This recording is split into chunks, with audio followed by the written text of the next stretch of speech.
सत्ता का दूसरा कार्यकाल और सवाल अभी विपक्ष से। सवाल तो उससे होगा जिसके हाथ में ताकत हो, जिसके हाथ में पुलिस हो, संस्थाएं हो और मीडिया जिसके सामने नतमस्तक हो।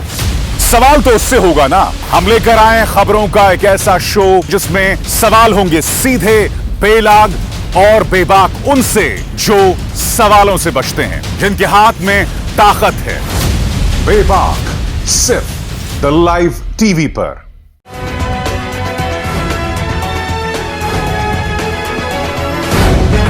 द लाइव टीवी, सच सबसे आगे। नमस्कार, आप देख रहे हैं बेबाक। मैं अभिसार शर्मा। दोस्तों, पश्चिम बंगाल चुनाव का निर्णायक मोड़ आ गया है। पश्चिम बंगाल की मुख्यमंत्री ममता बनर्जी ने एक बहुत बड़ा दावा किया है। उन्होंने यह दावा किया है कि नंदीग्राम में गरुलिया बाजार में उन पर हमला किया गया है, उनकी पांव में चोट आई है और उनका यह दावा है कि उनके पांव के ऊपर से गाड़ी निकाल दी गई।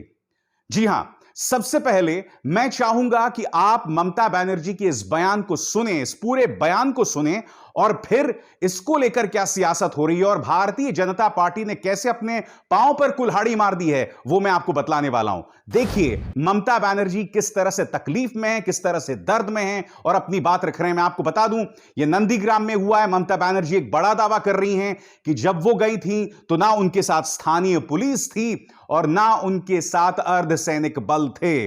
ममता बनर्जी क्या कह रही हैं, सुनिए।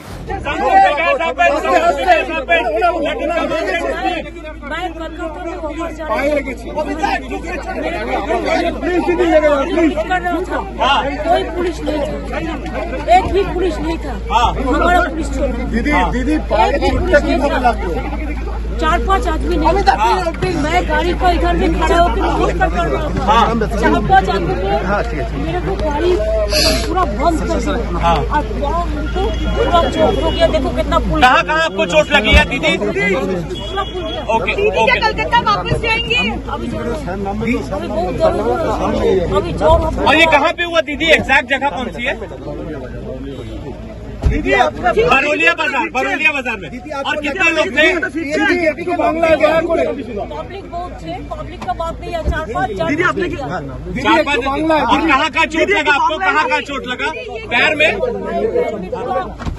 फूल गया पूरा। हाँ दीदी ये दीदी, किसी की साजिश है, किसी की साजिश है दीदी, साजिश है किसी की। Local police. पश्चिम बंगाल के अंदर, जैसा कि आप जानते हैं दोस्तों, महिला शक्ति खासे मायने रखती है। ऐसे में अगर वहां की महिला मुख्यमंत्री यह दावा कर रही हैं कि उन पर हमला किया गया है तो यह अपने आप में बहुत कुछ कहता है। इससे इस चुनाव का मिजाज और बदल सकता है। हालांकि अब तक जो तमाम प्री पोल सर्वेज आ रहे थे उसमें ममता बनर्जी जीतती हुई दिखाई दे रही थी, मगर मैं आपसे क्यों कह रहा हूं कि भारतीय जनता पार्टी ने अपने पांव में कुल्हाड़ी मार दी। पहले मैं स्पष्ट कर दूं, इस वक्त ऐसे कोई प्रमाण मौजूद नहीं है कि बीजेपी ने हमला कराया होगा, नहीं। मगर कैलाश विजयवर्गीय जो कि पार्टी के नेता हैं, उन्होंने न्यूज चैनल्स में आकर कहा है कि यह ड्रामा है, यह नाटक है। कैलाश विजयवर्गीय को पता होना चाहिए कि आप ऐसी बातें पश्चिम बंगाल में नहीं कह सकते जहां की जो महिला वोटर है वो पुरुष वोटर से भी ज्यादा सशक्त है। और आप जानते हैं कि जब ममता बनर्जी ने रोड शो किया था तो पूरे हुजूम था औरतों का उनके पीछे। पहले से ही महिला वोटर उनके साथ थी। ऊपर से भारतीय जनता पार्टी के जो सबसे दिग्गज नेता हैं पश्चिम बंगाल के अंदर, वो ये कह रहे हैं कि ये ड्रामा है। मैं स्पष्ट कर दूं, इस तरह के बयान, इस तरह की जो सामंती बयान हैं, इस तरह की पैतृक सोच वाले जो बयान हैं, पेट्रियार्कल बयान, मध्य प्रदेश में चल जाएंगे जिस राज्य से मैं आता हूं और कैलाश विजयवर्गीय आते हैं, या उत्तर प्रदेश में भी चल जाएगा, मगर पश्चिम बंगाल के अंदर इस तरह का बयान नहीं चलने वाला है। मैं आपको बतला दूं, इससे पहले भी ममता बनर्जी के खिलाफ बाकायदा भारतीय जनता पार्टी के नेता जहरीले बयान देते रहे हैं। आपको याद होगा, अनुपम हाजरा, ये हैं बीजेपी के नेता, इन्होंने कहा था कि अगर मुझे कोरोना हो गया तो मैं ममता बनर्जी को गले लगा लूंगा ताकि उनको भी कोरोना हो जाए। यही नहीं, दिलीप घोष, पार्टी के बड़े नेता, उन्होंने तो हद ही कर दी थी दोस्तों। उन्होंने यह बयान दिया था कि ममता बनर्जी को जय श्री राम से क्या आपत्ति है, ममता बनर्जी के अंदर किसका खून है? मैं आपको बता दूं दोस्तों, एक के बाद एक बयान, इसी तरह से जहरीले बयान पार्टी के बड़े नेताओं के आ रहे थे ममता बनर्जी के खिलाफ, और अब ममता बनर्जी ये दावा कर रही हैं कि उन पर हमला किया। मैं जानता हूं इस वक्त आपके जहन में दो सवाल होंगे। क्या यह हमला, क्या ममता बनर्जी की टांग में चोट खुद उन्हीं की पार्टी ने किया होगा सहानुभूति हासिल करने के लिए? पहला सवाल आपके जहन में यह होगा।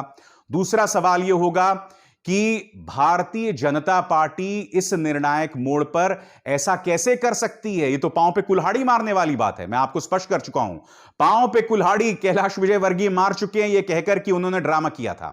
मगर मैं आपके पहले सवाल का जवाब देना चाहता हूं।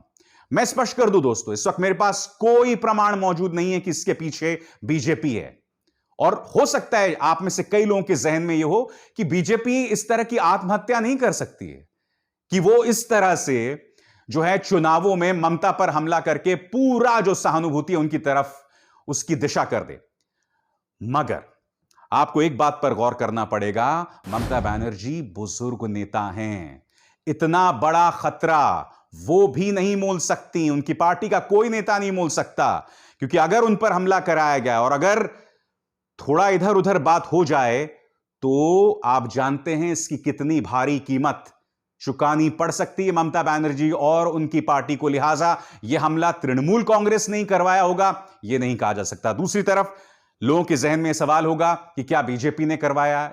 मैं जैसे कि बार बार कह रहा हूं दोस्तों, मेरे पास इस वक्त कोई प्रमाण नहीं है, मगर मैं आपको दो मिसाल दे चुका हूं। कैलाश विजयवर्गीय के बयान, अनुपम हाजरा बीजेपी के नेता का बयान जिन्होंने कहा था कि मुझे कोरोना हो जाए तो मैं ममता बनर्जी को गले लगा लूं। यानी कि अगर इस बयान के मर्म को आप देखें तो इसके पीछे समझ आता है कि आप उनकी जान को खतरे में डालना चाहते हैं। अनुपम हाजरा वरना क्या चाहते हैं, क्योंकि आप जानते हैं कोरोना से कितने लोगों की मौत हुई थी।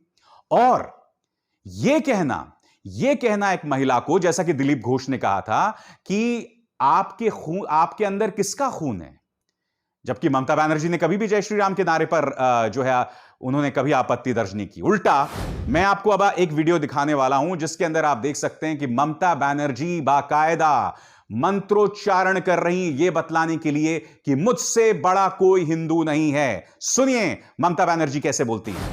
বলবেন হিন্দু ধর্ম নিয়ে আমার সাথে কম্পিটিশন করতে, আমি একটা চণ্ডীপাঠ করি, ওং জয়ন্তী মঙ্গলা কালী ভদ্রকালী কপালিনী দুর্গা শিবা ক্ষমা ধাত্রী সাহা সদা নমস্তুতে মধুকৈটব বিদ্রাভ্যি বিধাত্রী বড়দে নমো রূপং দেহি জয়ং দেহি যশো দেহি দিশো জয়ী মহিষাসুর নির্নাশ বিধাত্রী বড়দে নমো রূপং দেহি জয়ং দেহি যশো দেহি দিশো জয়ী ওং সর্বমঙ্গলা মঙ্গলে শিবে সর্বার্থ সাধিকে শরণ্যে ত্র্যম্বকে গৌরী নারায়ণী নমস্তুতে সৃষ্টি স্থিতি বিনাশানং শক্তিভূতে সনাতনী গুণশ্রয়ী গুণময়ী নারায়ণী নমস্তুতে শরণাগত দিনার্থ परित्राण परायणे सर्वशक्ति हरे देवी नारायणी नमस्ते। मैं आपको बता दूं दोस्तों, कहीं ना कहीं प्रधानमंत्री नरेंद्र मोदी को भी इसी बात की चिंता थी, और यही वजह है कि प्रधानमंत्री ने इस बात का इशारा किया था कि भाषाई शालीनता बनाए रखें, संवाद में शालीनता बनाए रखें। हालांकि जब उन्होंने यह कहा था कि ममता दीदी इतना गुस्सा क्यों रहती हो, ममता दीदी ने मुझे राक्षस, रावण और न जाने क्या क्या कहा। हालांकि प्रधानमंत्री ने हमें यह नहीं बताया कि आपके अपने पार्टी के नेता ममता बनर्जी के बारे में किन किन शब्दों का इस्तेमाल करते हैं। मगर दोस्तों यकीनन, क्योंकि देखिए आपको यह समझना पड़ेगा, हमारा पूरा समाज, सिर्फ पश्चिम बंगाल ही नहीं, हमारा पूरा समाज महिलाओं को लेकर बहुत ही संवेदनशील रहा है, उनकी सुरक्षा को लेकर उनकी चिंता रहती है। अगर उनका अपमान होता है तो एक प्रतिक्रिया भी होती है उसको लेकर, और पश्चिम बंगाल के अंदर पहले ही मामला जो है वो बहुत ही करीबी है। इसके ऊपर भारतीय जनता पार्टी के नेताओं का बयान जो है वो आग में घी डालने का काम करेगा। इसलिए मेरा मशवरा बीजेपी के नेताओं को कि अगर आप चाहते हैं कि आपका चुनावी नुकसान ना हो तो अब उग्र बयान ना दें। और मुझे भारतीय जनता पार्टी की चुनावी नुकसान से कोई मतलब नहीं है, मेरा मतलब पश्चिम बंगाल की आंतरिक सुरक्षा को लेकर है। क्योंकि अगर यह संदेश गया कि ममता बनर्जी पर हमला फलाना पार्टी ने कराया था, तो यकीन मानिए दोस्तों, इससे जनता उग्र हो सकती है और हमें इस पर काबू पाना है किसी भी कीमत पे। क्योंकि देखिए, पश्चिम बंगाल के जब चुनाव हो रहे हैं, पहले ही हालात जो हैं वो बहुत ही संवेदनशील हो गए हैं। ऐसे में अगर कोई भड़काऊ बयान देगा, जैसा कि कैलाश विजयवर्गीय दे चुके हैं, तो आप अंदाजा लगा सकते हैं कि मामला कितना आगे बढ़ेगा। एक बार फिर मैं आपको बतलाना चाहूंगा, इस वक्त की जो बड़ी खबर यह है कि ममता बनर्जी ने यह दावा किया है कि उनके पांव पर हमला हुआ है। यह भी खबर आ रही है कि उनके पांव के ऊपर से गाड़ी निकाली गई। गरुलिया बाजार में यह हुआ। ममता बनर्जी यह भी दावा कर रही हैं कि ना वहां पुलिस उनके साथ मौजूद थी, ना अर्धसैनिक बल, और इससे यह मामला जो है बहुत संवेदनशील हो गया है। मैं आपको बतला दूं कि इसी तरह से हम बेबाक में द लाइव टीवी में पश्चिम बंगाल चुनाव से जुड़ी तमाम जानकारी लाते रहेंगे। अब इसार शर्मा को दीजिए इजाजत। नमस्कार।